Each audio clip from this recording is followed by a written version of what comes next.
Hello and welcome to another Ark Echo's Fandoms videos with me, your host, Ark Echo. And this time on one of my quizzes, we are going to be looking at Star Wars Rogue One. So let's get started.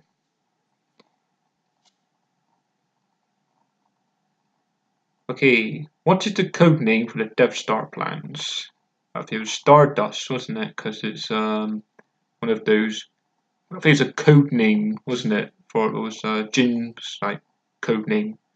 That's how she knew it was the Death Star plans later in the movie. Before being rescued by the rebellion, Jyn Erso has been using what alias? Um, I'm actually not sure on this one. I'm gonna have to use a poll. Okay, guess it's that one then. When I remember seeing this one in the cinema, and I kind of really enjoyed it. I thought it was a really good Star Wars movie because it was about the Empire. I know it was made to be more like a war movie, but it really was. And I did enjoy that. I'm really over enthusiastic about the music that was played with the Empire. I know they were trying to do something different, but it'd be more better if they used the Imperial theme. You know, it would have been a lot better. Not that I'm averse to change. Grand Moff Tarkin said the Krennic made what an ally of to the rebels? Time. Because it did take like 20 years to build the Death Star, which is like mad. I don't know getting all the delays from. Makes you think that in Return of Jedi started building the second Death Star and it took like no time at all, where the first one took like 20 years. It's like, what? In Rogue One, the Death Star is called all of the following except what? I think it's a moon. You don't. You, they only call it a moon in Star Wars: A New Hope, and Luke Skywalker says. It's him, isn't it?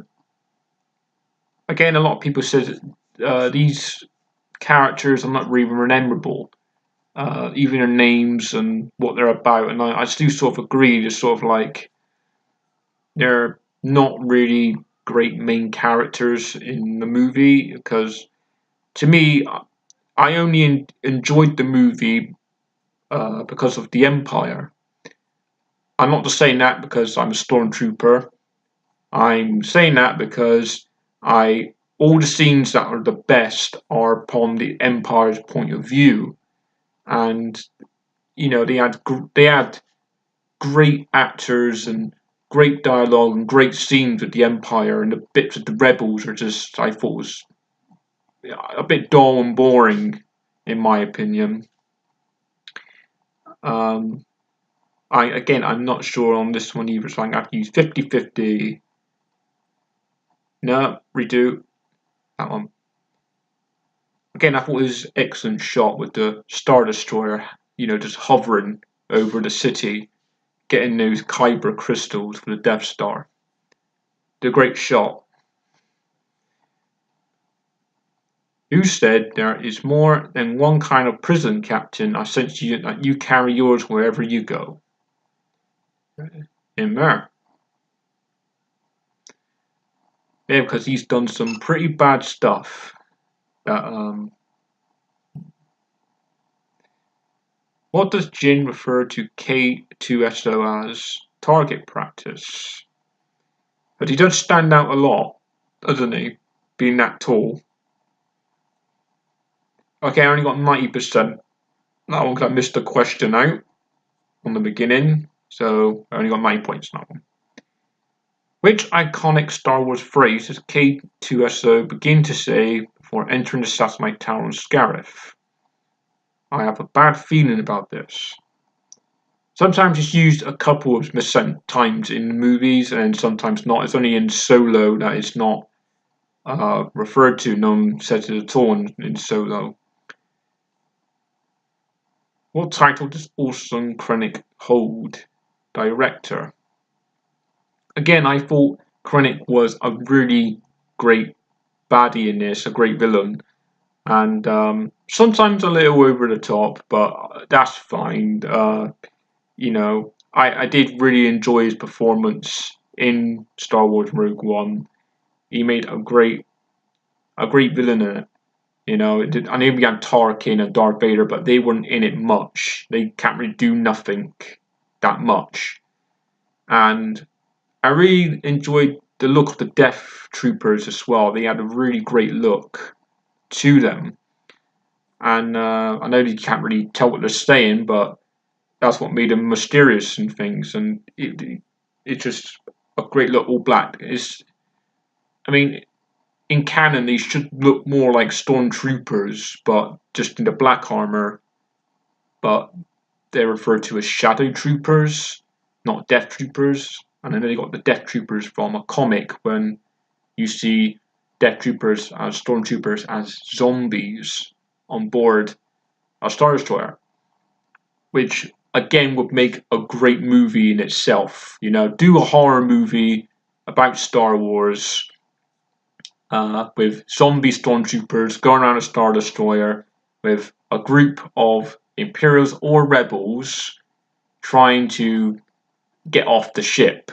That would be a great thing to watch, a great movie to watch, but it won't do that because Disney. Anime would be good for that too. Have a cartoon about it, but they could do that for a different genre of audience who enjoys stuff like that, but again, I don't think they would do something like that. So just have to stick to like comic or something like that. What word does Krennic use to describe the destruction of Jeddah? Beautiful. Only Krennic would find all that destruction beautiful. Maybe because it's his Death Star. He worked on it for like over 20 years. Galen designed a weakness in what area of the Death Star? The reactor module. I know he wanted to make it, not noticeable by the Empire, but why make it really difficult for the Rebels, almost impossible for someone who doesn't have Force-sensitive abilities, like Luke Skywalker? Cassian Andor is an officer in which division of the Rebel Alliance? I think it's intelligence, wasn't it? He's like a spy.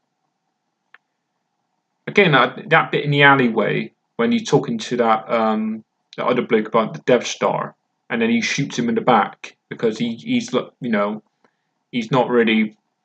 He had a broken arm, didn't he?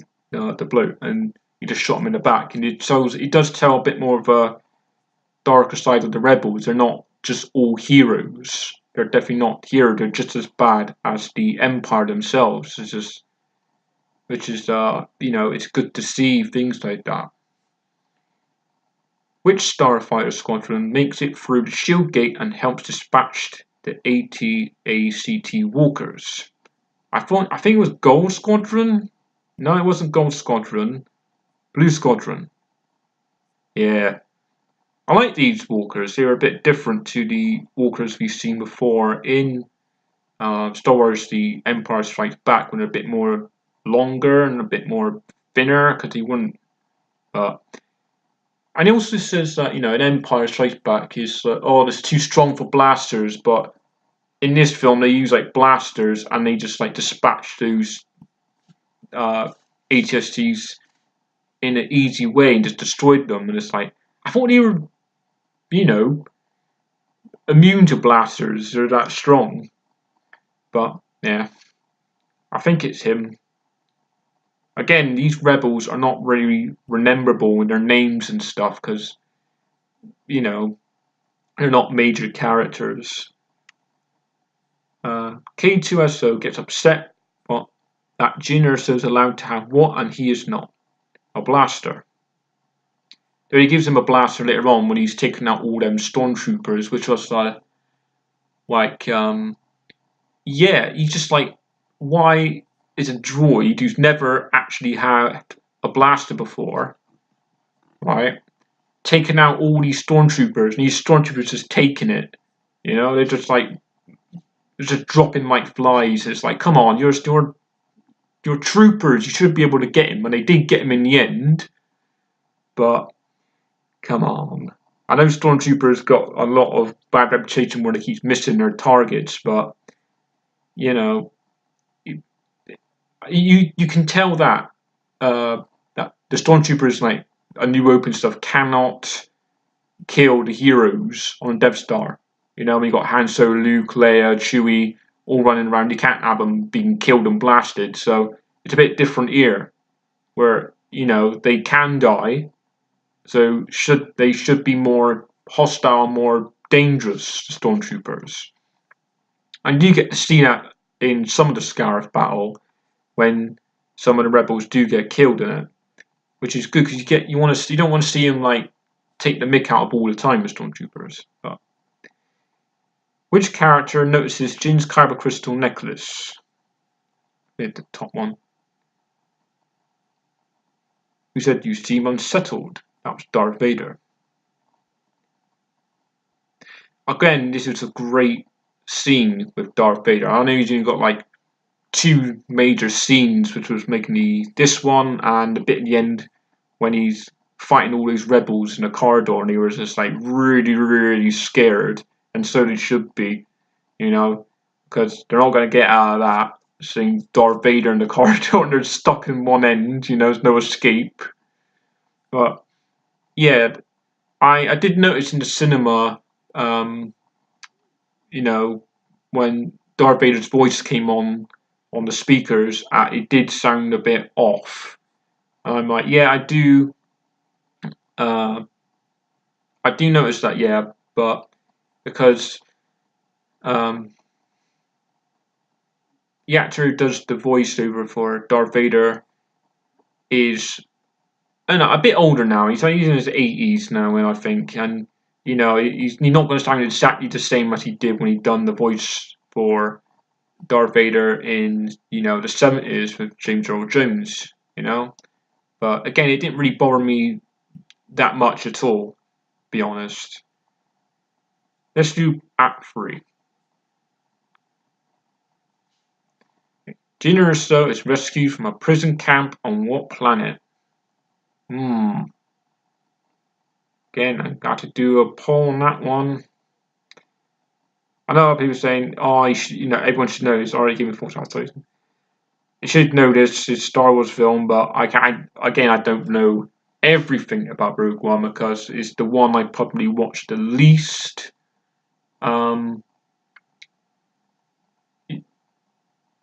Mainly because it's not my favourite one. Like I said, didn't enjoy it in the cinema and stuff, but I don't watch it. When I put a Star Wars film on, I always put the originals on rather than some of the newest ones.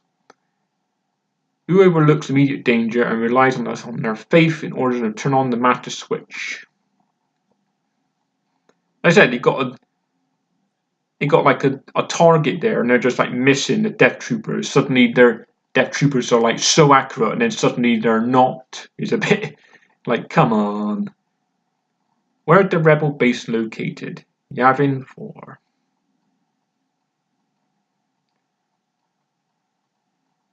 He's an extremist because he goes off on his own, doesn't he? Galen tells Krennic that he confuses the word peace with what? Terror.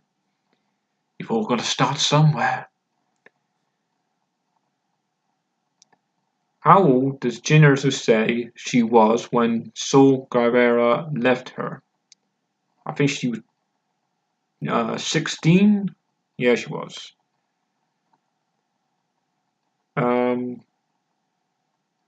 Strategic analysis, which he always provides, is like, our chances are slim. You got like 20% of making it. You're gonna die, kind of thing. It's not. He's very, very blunt, and I thought he was very great. He was a great character, the droid. A lot more interesting than some of the human characters, that's for sure. Who said trust the Force? No, it's not him. Redo. It's Jyn Erso's mum, wasn't it? That's right. And she gives her that kyber crystal. Now people saying, is Jyn Erso's mother force sensitive, or does that make Jyn Erso force sensitive? And I'm like, no, it's just someone who believes in the force, don't necessarily have it.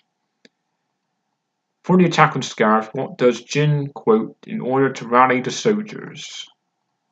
I don't know. No, not that one. Yeah, that was the one. What is the transport gunship used by the rebels called? I think it's a U-wing, wasn't it? Again, I would love to see these in the Star Wars Battlefront 2, some of the Rogue One stuff. I would like to see Jyn Erso and Orson Krennic and the U-wings and Scarif all make a return to Battlefront 2. I mean, they've done it with some of the Tatooine levels and things like that, and it would be good to have them back in Battlefront 2. Just to add more characters and things like that. It'd basically be like having Battlefront 1 and Battlefront 2 merged together, which again would be probably the better for everyone, I imagine, but I don't think they're going to do it. They just want to carry on with their lack of content. But there you go. I have done the quiz. I've done it. I will hope you enjoyed it. I will see you next time. And this is Ark Echo signing out.